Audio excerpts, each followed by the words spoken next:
तो hello guys, मैं तो बात करने जा रहा हूँ। बहुत दुख की बात है कि भोजपुरी में पवन खेसारी लगा रहता है भाई। कभी उसका भी बात तो कभी इसका भी है, मगर हम लोग कभी सोचे हैं कि अरे यार भोजपुरी में एक ऐसा काम है जो अभी तक कोई भी नहीं किया है। तो आप लोग सोच रहे हैं कौन, तो चलिए हम बताने जा रहे हैं। मैं बात कर रहा हूँ यानी कि बिलियन। कोई भी ऐसा गाना नहीं है जो बिलियन क्रॉस किया है भोजपुरी का। भाई मिलियन तो 800-900 मिलियन तक पूग गया है, मगर आपको सोच रहे किसका?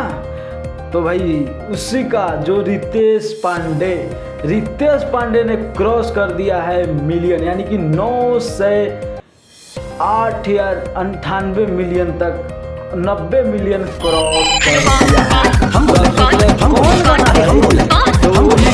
तो मैं सुना रहा हूँ, सुन लिया। यही गाना है कि हेलो मैं कौन बोल रहा हूँ भाई। रितेश पांडे ने तो एक रिकॉर्ड बनाते चूक गए, मगर भाई भोजपुरी स्टडी में एक ही विवाद होता है कि खेसारी कौन, मगर आप मेरे भाई सब नाम दिए हैं, विवाद नहीं है बल्कि के लिए, और उसी मसाले पर सब यूट्यूबर भाई कमाते हैं। ऐसा होना भी चाहिए, अगर नहीं होगा तो भाई भोजपुरी इंडस्ट्री में रहेगा क्या? एक तो रिकॉर्ड है भाई भोजपुरी के पास जो कि कोई भी इंडस्ट्री नहीं तोड़ सकता है। तो आप सोच रहे हैं कि कौन सा रिकॉर्ड बना है? तो हाँ, वो रिकॉर्ड जो एक दिन में हज़ारों गाना को रिलीज़ किया जाता है, यानी कि यूट्यूब प्लेटफॉर्म पर डाला जाता है। सही बोला ना?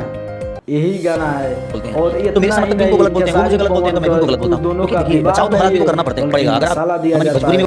आप लोग सुने होंगे पवन भी बोले ये मेरा छोटा भाई है, केसारी बोला वे मेरा बड़ा भाई है। तो विवाद कैसा?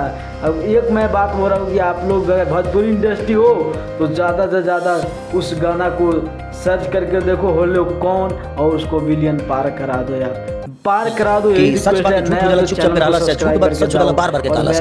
को भी तो बार दुनिया जब ये कहेगी ऐसा है, तो दुनिया इस बात को मान ही लेगी कि हाँ खेसारी गलत ही है। इसलिए मुझे कभी कभी बोलना पड़ता है।